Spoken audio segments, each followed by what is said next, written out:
Greetings and welcome to another powerful edition of the Community Defender Talk Show. One powerful hour of truth, dispelling falsehood. I'm your host, Brother Daryl Muhammad. And I'm Sister Deborah Muhammad, and welcome to the Community Defender Talk Show. And of course, you did see that opening with our illustrious producer, who was representing, of course, for the people of this area and for justice, as always. She is a consistent representative of the cause of justice for black people in this area.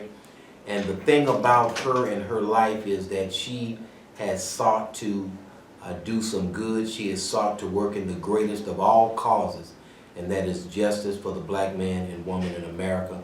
And of course, I know that Allah will continue to bless our beloved sister, who is the producer of the Community Defender Talk Show. And we are so blessed to have such a warrior queen as our producer. And of course, I wanted to lay this out to all of those who are fathers. We want to, of course, say Happy Father's Day. Now, every day is Father's Day, and for those who strive to put something of good into our children, those of us who sacrifice to make sure that the refrigerator has some milk and some eggs in it for the children, to make sure that the lights stay on, those of us who sometimes with great pain to ourselves and oftentimes maybe not always appreciated as much as we should be, but just understand, as the scripture says, that God sees and God hears all things. And so just continue to struggle and strive to be there in our families' lives, because the black man is under attack.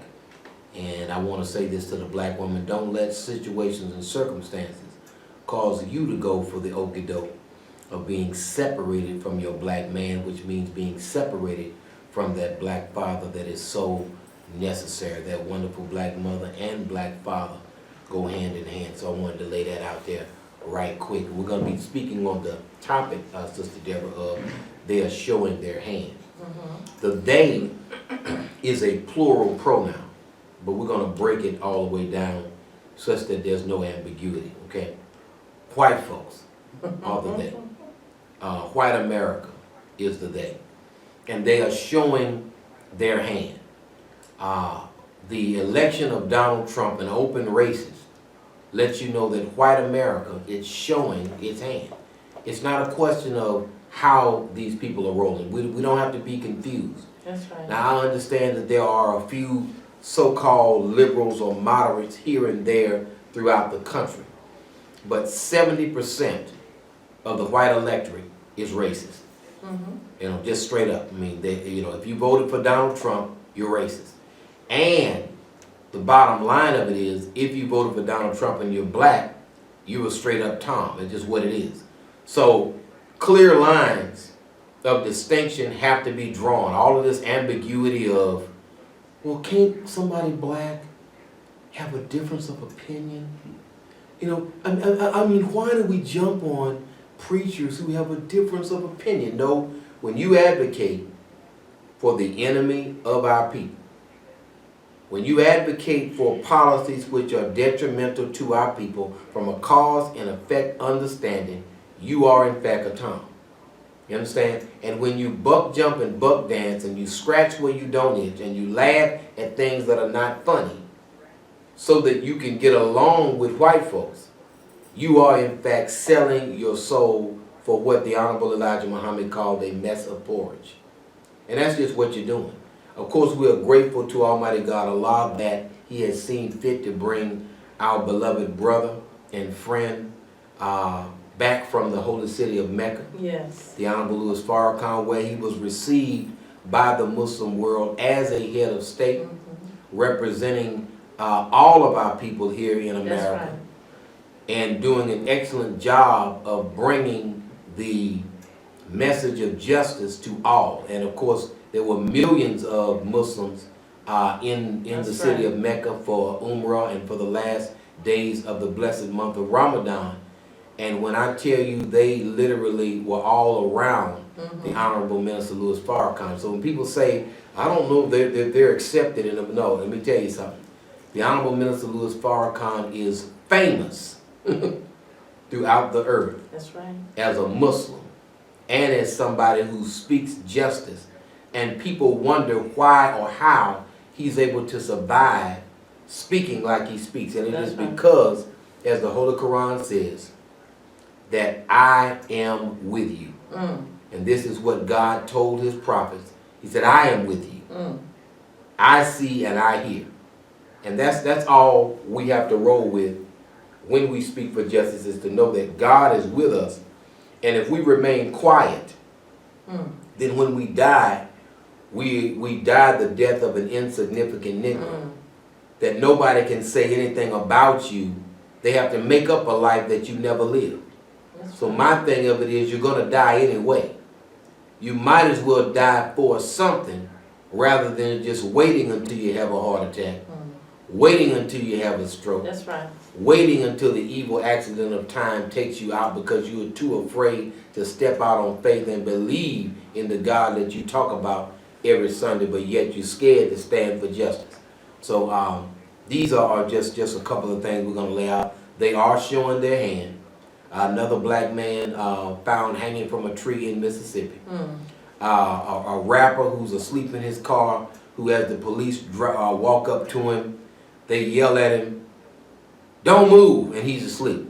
And they just opened fire. Some 52 bullets in 3.5 seconds. And then after they get through firing 50 bullets, look what they say to a corpse. "Show us your hands. Show us your hands." And then the other demon with a badge says, "Oh, he's not responding." This is the callous way that they treat you. So I mean, I would have a question for anybody who's in the military. The question would be, what the hell are you fighting for? Since it's not justice for your people, obviously, what the hell are you doing? I mean, I would be interested to know, what is your reasoning for being in Afghanistan when you can get shot in the head at the drive-thru by a white cop and nothing happened?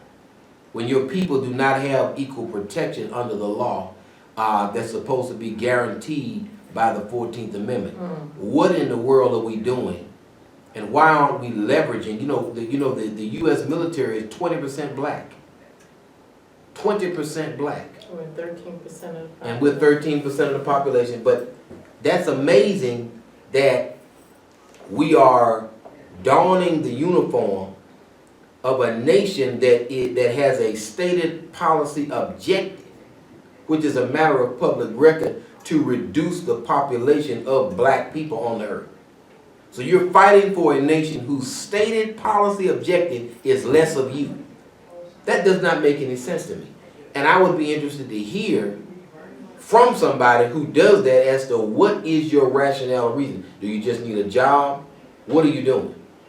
Because you're certainly not fighting for our freedoms, but you must be fighting for someone else's. So that's just a couple of things I had on my mind initially. I'm going to read something from the Most Honorable Elijah Muhammad, a book which was published in 1965, but which is more relevant today and more true today than it was when it was published in 1965. But Sister Deborah, let's go ahead and open up the floor to our warrior queen, Sister Deborah Muhammad. Go ahead. Well, I would like to also say Happy Father's Day to all the fathers out there. And we thank God for you and all that you do. And we don't really believe in all the stereotypes that they try to put on the black man, because we see you every day. And we know that you all are striving hard, to live up to, what the ideal of manhood. And so we thank you, and want to thank you for all that you do, and being a father, and helping those, even those who may have children that needed help. We had friends where the father wasn't present, and you stepped in where, as an uncle for the children. So we see you, and we thank you for all that you do. So that's all that I'll say at this point, and then we can perhaps get into the subject. Well, white folks are showing their hand. I'm just going to put it out there. There is no ambiguity about where white America is going. It is moving toward a greater destructive force for black people. It's moving toward war with Iran. We saw this false flag operation, and clearly done by the CIA and the Mossad to attack ships, okay, in the Gulf of Oman. Now I'm gonna say this because what about the video that you sent me? It was dealing with the whole thing. It was on Fox News. well, Yeah. you know what? I want to show that video at some point. Okay. On our next show. I want to actually show that video. But in that video, on the Tucker Carlson show, which is not the bastion of liberal ideology by no stretch of the imagination, Right. but on his show, which he's very conservative, he brought someone on, a colonel, who said that Donald Trump should be watching out for a Bay of Tonkin event. And he said, if you remember, the Bay of Tonkin never happened. In other words, they were warning Donald Trump on Fox News to be on the lookout for false flags from the U.S. government on Fox. Now, when Fox News says it, you know it's obvious how they're rolling. And Tucker Carlson is very upset that America takes military action with really just an accusation. Yeah. He has a problem with that. Yeah. And I would have to agree. I probably wouldn't agree with Tucker Carlson on many things, but on that particular thing, I agree with him on. And he brought somebody on who warned Donald Trump to watch out for that. Now we see the false flag that was warned about months ago on Tucker Carlson happening in the Gulf of Oman. He even called out the neocons, and I thought that was pretty interesting. Well, You know, some of these Bill conservatives, some of these conservatives love America. Okay, Yeah. most of them do not. They just love money. But some conservatives, a minority of them, actually love America and see America with unnecessary military action as being detrimental to the country. And their desire to preserve the country causes them to speak out against unnecessary and overly costly military action in favor of the preservation of the nation that they love. But the majority of these conservatives, over 95% of them, are going to roll with whatever war, they've never seen a war they didn't like. But here's the thing I wanted to mention. Shinzo Abe, the Japanese prime minister, was in Iran at the same time that this happened. And interestingly enough, one of the ships that was attacked was a Japanese ship. So this was something done by America to undermine the diplomatic efforts of Japan that is trying to stop war, and to say, okay, you're trying to speak up for Iran and partner with Iran, but look what Iran is doing to one of your own ships. So it was calculated by the CIA, by the Mossad, to break up the diplomatic relationship that Japan is extending to Iran, to isolate Iran from such an economic powerhouse such as Japan. And so now there's conflicting things as to what happened. There's grainy black and white video. Let me break it down to you. Nobody has grainy black and white video right now. Right. If you buy a dash cam from Walmart, it's going to have crystal clear color. If you buy a little bitty cheap camera to put up in front of your door, it's going to have crystal clear black and white. The idea that it was grainy, black and white, and blurry with the high tech that America has, where they can read the label of a can on the ground all the way with a satellite, and you mean to tell me the U.S. military only gave us grainy, black and white? That right there lets you know it's a lie. So Iran is telling the truth when they say we did not do this. We did not attack any of these ships. I'm going to tell you it was the U.S. government that attacked these ships along with the Mossad, who provided some of the other logistical support. The people behind it are the CIA and Netanyahu. they have much more to do with anything going on over there than Iran. Iran has acted with dignity, and Donald Trump has acted like a wild, warmongering beast. And when you look at their Mohammed Zarif, their foreign minister, a very well-spoken, eloquent man, very intelligent, the way he lays out his case for his country, a very good representative, and he's much more intelligent than Donald Trump or Sarah Huckabee Sanders, who lied so bad until she just had to shut down the White House briefing room for 3 months and then resigned because she was found to be making up stuff just like her boss, Donald Trump, was making up stuff just like George Bush just made up weapons of mass destruction. People make up things. And as the final call printed years ago, where it says they lied, and it had Donald Trump, it had George Bush and Dick Cheney on there. It says they lied. Then it had a bunch of pictures of people, and it said, and they died. So these people are going to do the same play again. And as long as the play works, as long as the play continues to work, they're gonna continue to work it. If running 2 wideouts and with the option continues to work, they're gonna continue to run that play. It's only when you stop that play that they then have to shut that play down and maybe try to figure out how to work something different. But this same play of lying and demonizing is continuing to work, and the American people continue to fall for it. But I'm seeing signs of an elevated consciousness, even on Fox News, when somebody like Tucker Carlson warns America about a false flag operation from the U.S. government on Fox.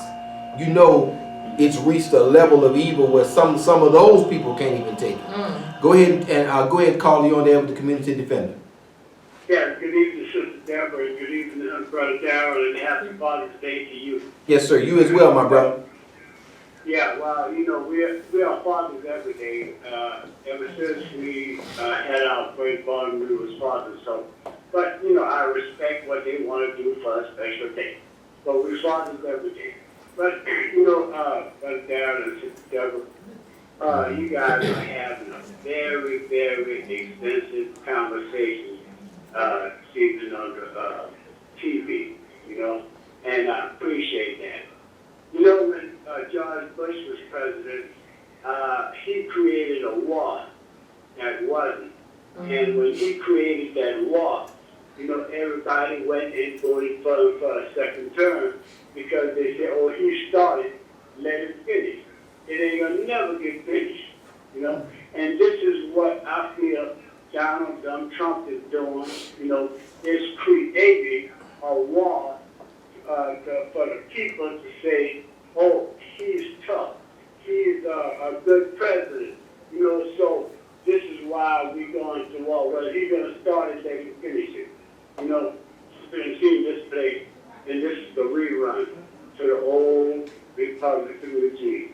Thank you, Sister Deborah and Brother Dallas, for giving me this opportunity. Thank you, my brother. And the caller makes an excellent point that, in fact, it's presidents usually are reelected in the middle of wars. That's right. That's right. And that's just the bottom line with it. And he's willing to kill hundreds of thousands of people to get reelected. Well, I think that part of it is also with Donald Trump. If you look at, because when he ran for president, he was at one of the rallies, and he said that he believed that they made a mistake of having a war before. You remember he made that comment, and so when now that they're beating the war drums to go into Iran, you know, even with them dropping the mother of bombs on the Syrian was it Syria or Afghanistan? It was Afghanistan. Yeah, Afghanistan.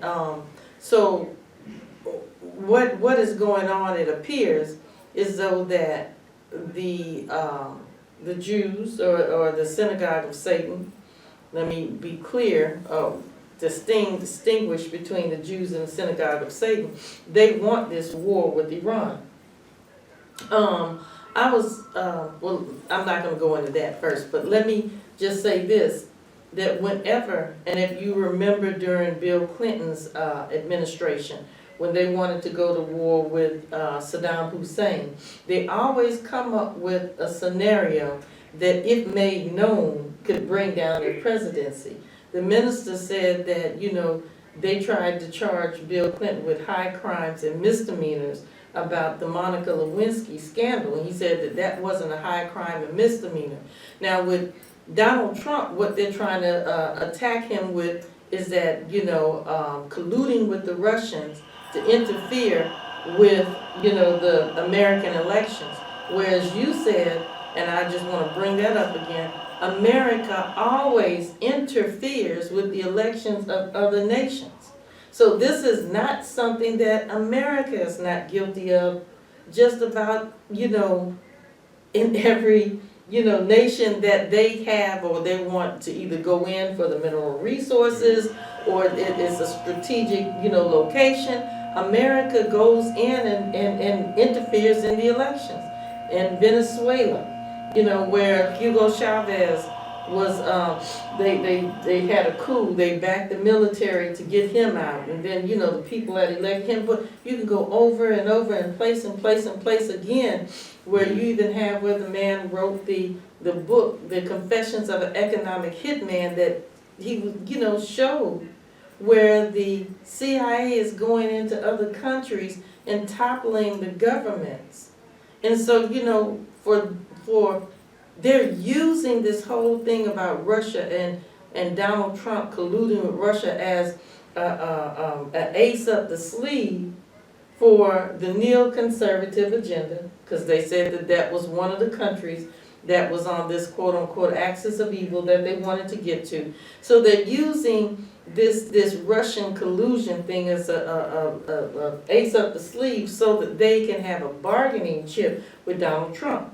When he came in office, down Minister Louis Farrakhan said he's a different kind of man, because he said you can't buy him. So, you know, it wasn't like they could have bought him out, you know, and he's really exposing the underbelly of the government. He's tearing down all of the institutions in the government, from the Justice Department, I mean, just on and on and on, where he's just tearing them down. He's going against the CIA, saying, I don't believe their reports. I don't believe the FBI reports. So, you know, all of those institutions he's tearing down. And see, when the institutions of the society are torn down in the eyesight of the public, then what that does is undermines the authority of the government, and it weakens the government. So it really shows you how America has fallen. Not is falling, but has fallen, and almost single-handedly by this president, you know, by him coming against all of these institutions within the government. And so what do they have to do? They have to put him in a situation where he has to turn, you know, and do what they want him to do. I'm not sure whether or not he just wants to have a second term, but I think that he would probably like to keep his daughter out of jail, you know, and maybe not, you know, after he gets out of office, somehow gets brought up on charges or something like that. I don't know. I think that he's just trying to save his own behind. Well, you know, you raise a number of good points, a number of plausible scenarios about this situation. But the thing is that the Israel lobby, Israel wants war with Iran, and Israel wanted war with Iraq, and most of the time through propaganda, Israel gets usually what it wants. That's right. More so than you or I get what we may want, and we live here. Taxpayers. Of course, we find out that America spends billions of dollars on oil subsidies, 10 times more on oil subsidies than it spends on education. And that's problematic, especially when the oil industry is already highly profitable and doesn't even need subsidies.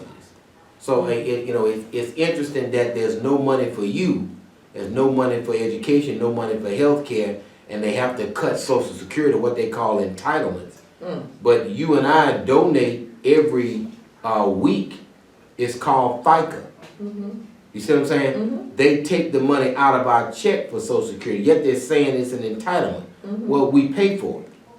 But they're taking the money, writing IOUs, and moving and manipulating with paperwork the fact that they have been raiding the Social Security Trust Fund for the past 40 years for their pet projects and wars. And so that's the reason they want to cut grandmama off of her medication, is because they've already spent the money that they were supposed to give to grandmama, even though there was enough taken out for grandmama and grandpa. So that's just what it is. It's the wickedness of a perverted society. But we got a caller. Go ahead, caller. You're on the air with the community defender. Greetings, Brother Darren. Greetings, Sister Deborah. Just I want to briefly go back and touch on the whole issue of the perceived situation in the Middle East as the debate side. If you think about it, Brother Darren and Sister Deborah, some of the holdovers from the Bush era, Cheney era, like Jones Bolton, it's taking the war, and they think Trump is going a long way. But I tend to think that some of the neocons are only there in the Trump administration, like John Bolton, because they have something on him. And they're using Trump, and Trump is not the smartest cookie around. No, he's not. He's being used in a sense, and maybe just share that power here, racism with us. You gave up on the first part of the show. I know that he had overwhelmingly voted for Trump, and Trump is not a genius as an educational standard, not a center of moral situations such as a lot of so-called Christians we have established with them, and not so much of a person who actually cares about running government in the way that government is running with actually saying Louisiana, almost like a mafia style. So that's to say the neocon like John Bolton is there to get a chance to get a shot at start a war with Iran, start a war in Venezuela, start a war in some part of the country. That's some holdover from the Cheney, Dick Cheney, George Bush thing. And I want to briefly segue into that. I want to ask your opinion on this.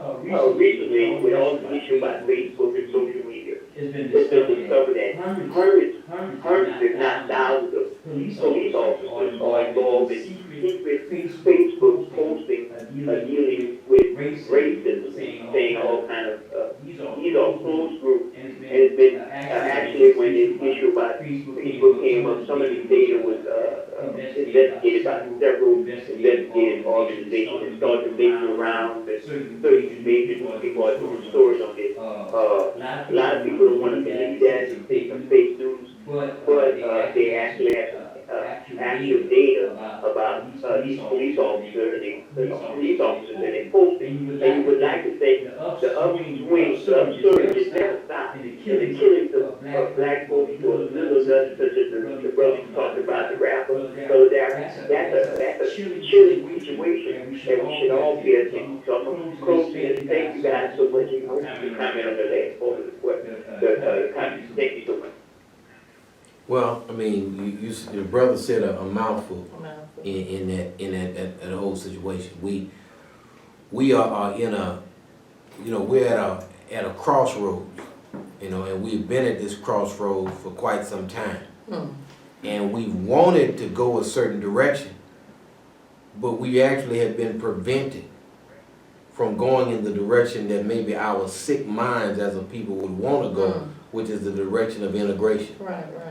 We want to be accepted by this society. Not so much that we work to be accepted by God, but we work to be accepted by this society. And this society will not accept us. We're being blocked out at every turn. Every time we try to reach out, our hand gets knocked away.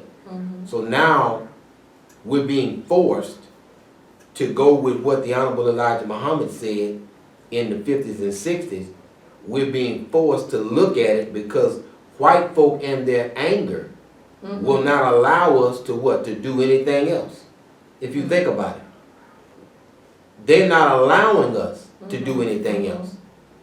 Now, when you talk about those closed groups on Facebook, it's interesting that they banned Minister Farrakhan, and a lot of activists, they banned him for a month for certain, they say, Boyce Watkins, the black economist, and the brother with the Black Business School online, he's been blocked for quote-unquote hate speech.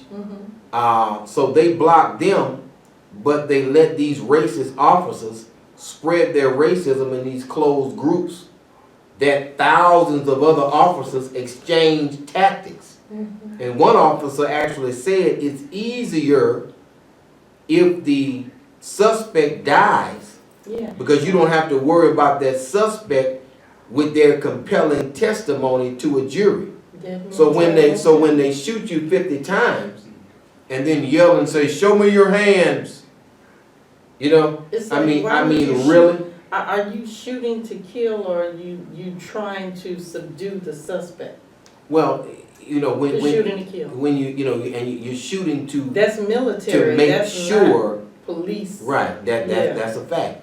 But you know, it's officers have said that things are easy. One guy said it in a press conference that things are easier if the suspect dies, because in some of these instances where the suspect was shot in the side and he, you know, got on the witness stand and said, "Hey, I wasn't doing anything. You can see me on the video. I wasn't doing anything." And then they wind up having to pay a lot of this money. But you understand that that's war. Now, right? When you're talking about that's a fact. Now I want to mention this. The woman who was over the sex crimes unit with the Central Park Five was a Jewish woman named Fairstein. Now, for all of you rabbis out there that have a problem with Minister Farrakhan, here's another Jewish woman who is working hard to destroy the lives of black people for no other reason other than they are black. Forget the fact that George Zimmerman, who killed Trayvon Martin, was Jewish. We can go to Officer Lohman, who shot Tamir Rice, also Jewish. Jews, and I just want to say this to all black leaders, Jews are in no position to lecture anybody on race relations. Jews have the worst record of race relations ever. Now, would they intermarry with blacks a lot of times? Yeah. But with racist intentions, controlled intentions. Now, there were a group of Indians called the Osage Indians who were sitting on hundreds of millions of dollars of oil revenue. And white people conspired through marriage to murder and to destroy those Native Americans. A woman would be married to a white man and have 3 children for him. And he would be murdering her uncle on the other side of town to then take possession of the land and the mineral rights. They literally came in as friends and married and fathered children with these Native Americans in an effort to destroy that. That whole tribe is just about decimated through marriage and people acting. And so just because somebody is laying down with you and having babies with you, it doesn't mean they're your friends. And the Jews have done the same thing. Wow. They have intermarried with black women, intermarried with black men, so on and so forth. But the bottom line of it is, what has been the net effect? They are the people who manage all of our entertainers. They are the people who manage the athletes. That's right. They are the people with the contracts that enslave the talent of black people, athletic or as well as singing, as well as dancing. They're in control of our talent. And they have controlled that talent to our detriment. So now we have a man named Bloom who brought a case up there against affirmative action. The same man named Bloom, the same Jewish guy, overturned the enforcement mechanisms of the Voter Rights Act. So now you can make any kind of changes you want to, and you don't have to get it cleared by the commission. So it is Jewish people, Jewish money, that is undermining all of the precedents that we have relied on, and these same Jews have their brothers on the NAACP board to control things, to keep the NAACP from getting too involved in economic development, That's which would right. mean what? Self-control. Mhm. So these are the enemies of the Honorable Louis Farrakhan, your enemies. The people who wanted the Central Park 5 in jail for life are the same people who are the enemies of the Honorable Louis Farrakhan. And I just wanted to point that out, because this red meat that we are constantly getting, this material is given to us.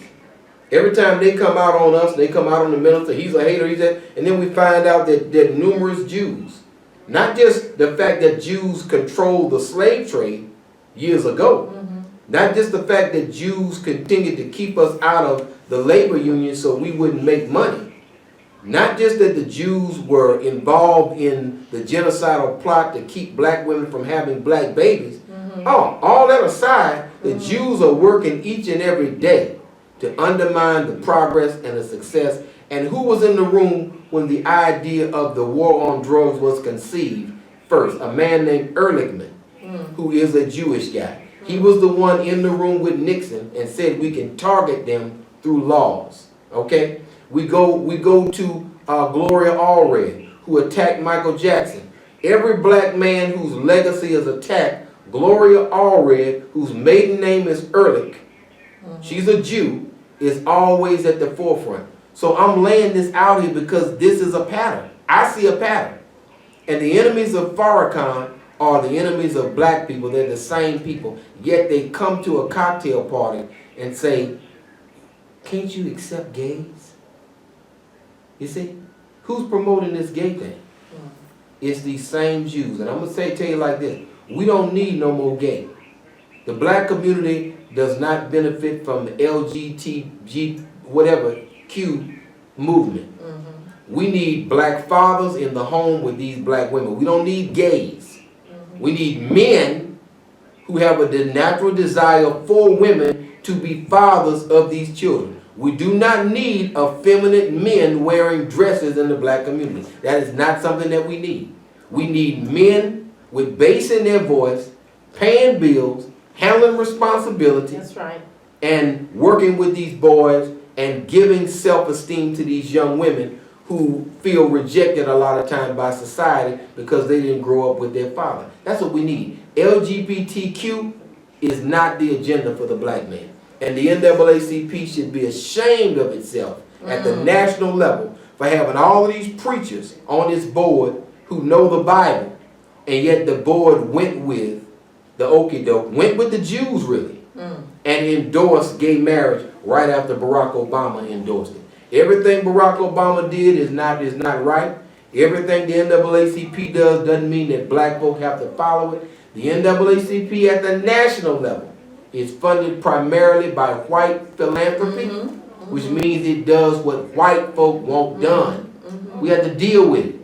That we've been bought and paid for, our leadership has been bought and paid for. And the reason that we have a picture of Farrakhan behind the screen is because we know we got one man that can't be bought. That's right. That can't be compromised. That's right. Everybody else have a price. He said that when he went to Mecca years ago, that somebody brought his son and one of his ministers a bag with money in it. Said it had $1 million cash. And they had asked him about, helping to resolve a conflict that they were having with someone else. And he told them no. He said, I'm not doing this for money. Told him to take that and give it back to him. He can't be bought. He said there was no way that you can trace it. It was in cash. This man his morals are sublime. Absolutely, without a doubt. Without a doubt. I'm going to read this right quick from Message to the Black Man, page 223. And it's of land and the nation. Okay?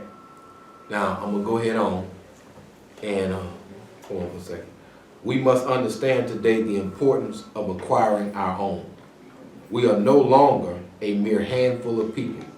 We are still better than 22 million in population and still increasing. Now we're around 50 million. We cannot forever depend upon America to give us a job send us to school, build our houses, and sell us food and give nothing in return. America was not established and chartered with constitutional guarantees for the black man, but for the white man. America was not founded to guarantee the freedom and equality of black men and women, and indeed she is not seeking to grant these privileges to our people today. Okay? If in what other country on this earth will you find 22 million people within the framework of another people's government seeking to become qualified citizens, joyously singing the song of integration? That's right. Our people are the fools of the nations. Integration means self-destruction, and the means of this end is exactly what it is, what that is, death and nothing less. Now, this is what the Honorable Elijah Muhammad said years ago, that integration would be death. Well, while we were waiting for black folk, or for white folk to become better, they dropped heroin on the black community in every major city in America and passed these laws where you would get a life sentence. Okay? While we were waiting for white folk to become better, they sent in people to destroy all of our black organizations. While we were waiting for that, they built prisons all throughout the 90s and the 2000s. They dropped the crack cocaine in our community. They brought the drugs in and then used the dope money to fund wars overseas. All this came out in the Kerry hearings. That's a matter of public record, where you can listen to them testify on how they took the drug money from America and funded wars, and how it wasn't even traceable to them because the man said we were good at what we did. This is all in your congressional hearings. Now, we also look at the fact that that the U.S. government has a patent. You know, they actually petition the patent office to get patents. One of the patents that they have is a patent for something called Ebola. Yeah. Okay? They have a patent for Ebola. Are y'all with me? Jamal Bryant gave the patent number for the Ebola virus. Yeah. Now, this was maybe 7 years ago that a pastor gave you the patent number for a virus that was ravaging Africa and said the people who own this virus is the U.S. government, so best believe that's who's behind the epidemic. So the virus didn't exist 50 years ago. But now it's killing people all over Africa. Wherever diamonds and gold and titanium is, there's Ebola. So it's a situation to where while we were waiting for white America to live up to its creed or live up to its constitution, each and every generation we continue to take losses while we are waiting for America to become better. And we voted for Barack Obama and we got zero. Nothing but pride in seeing a beautiful picture of a beautiful first family, but nothing of concrete policy or economic resources came out of all of that effort. Okay? That's just what it is. It costed nearly $750 million to get him elected. And all of that effort, all of that mobilization. And gays got more than we did. Okay? The people who were put on top were the gays. Okay? If you're a homosexual black man, Barack Obama was good for you. Not good for you, but good for you in terms of you living your lifestyle. That's bad for you. But he reached out to gays, but didn't do anything for the black community. Now, part of that situation now, Sister Deborah, was that the black organizations were so disorganized and were afraid to even submit an agenda. Yeah. You understand? The gays, the 2 days after he got in office, they gave him a 54-page agenda that they wanted Barack Obama to sign on to. You understand? But it's a situation to where the black organizations didn't submit an agenda. Now, if you remember, the Honorable Louis Farrakhan commissioned with the Million Family March a whole agenda of policy changes That's right. that the scholars of the black community That's came right. together That's with right. him to work on, That's right. that agenda could have been given to Barack Obama or something like it. But because we were so glad that somebody our color was in a house controlled by white folks. And it's not called the White House just because the color of it is white. It's called the White House is because that's the people that house works for. White people. And Barack Obama was no exception to the rule. Barack Obama bragged about this. I'm going to say this. He bragged about something. When he overthrew the Gaddafi regime, he said that this operation only, you can let it go. He said this operation only cost $1 billion. We were able to get rid of Gaddafi for $1 billion. And he said that you all spent $2 trillion getting rid of Saddam Hussein. Now keep in mind, this is from Barack's own mouth. I did it for cheaper. That's not a moral position. Wow. That's a position that I destroyed a country for a much cheaper price than you did. You understand me? I did it more efficiently than you. And then he said, this is not in our vital interest, but it's in the vital interest of Great Britain, and so we are helping them out. Wow. Because they helped us out in Iraq. That was his reasoning for destroying an African nation, and now black people who look just like Barack Obama are on sale for $500 because of Barack Obama's policies. So we have to be able to have a real critique of what we got out of Barack Obama. In Baton Rouge, we got to have a real critique of what we got out of Kip Holman, what we're getting out of Sharon Weston Broome, what we're getting out of all of the black people that we send to Baton Rouge to be legislators. Everybody we send to our Metro Council. Because now they're coming back with these at-large districts, which were thrown out by the Voting Rights Act while the enforcement mechanism was in place because they diluted black voting strength. Because you could have a majority white parish, which means that what? Whoever runs has to be a part of a majority white electorate. Right. Which means what? That white people gain greater political control when you add at-large districts to a lot of these parishes. Instead of dividing it right equally, and then black people grow in political power because of our population. But when you add the at-large, you're able to extend the power of white folks for another 20 years over the budget due to the fact that you add that at-large district. That's an argument that's going on right now in Baton Rouge. Ms. Collins Lewis is speaking out against it, but the NAACP, I haven't heard from them on that. And they're going to come right here to Lafayette with that crap. Right when you get ready for a tipping point, they're going to change the rules of the game. And because the Jewish guy overturned the Voting Rights Act, and I'm going to say it, the Jewish guy overturned the Voting Rights Act, you don't have a mechanism to stop it right now. And Jews, I'm going to say that again, if the guy happens to be Jewish, I don't hate somebody who's a Jew, but I'm just letting you know, the same people that are speaking out against Minister Farrakhan are undermining all of your civil rights right now as we speak. That's just a fact. Sister Deborah.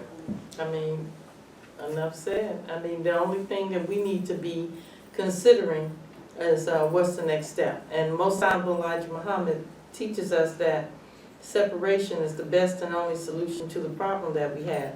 And separation has always been the solution when two people can't get along. As Brother Daryl said today at the mosque when he was giving the lecture, he said that America believes in separation. They separated Sudan from South Sudan, North Korea from South Korea. So separation is the solution to when people can't get along. So the question is that, you know, I guess for black folks, the minister said that he would like to have the opportunity to teach black people, you know, without any hindrance. And then once we've been thoroughly taught about the knowledge of God, the knowledge of self, the knowledge of the enemy, and the knowledge of the time of what must be done, then we take an up or down vote.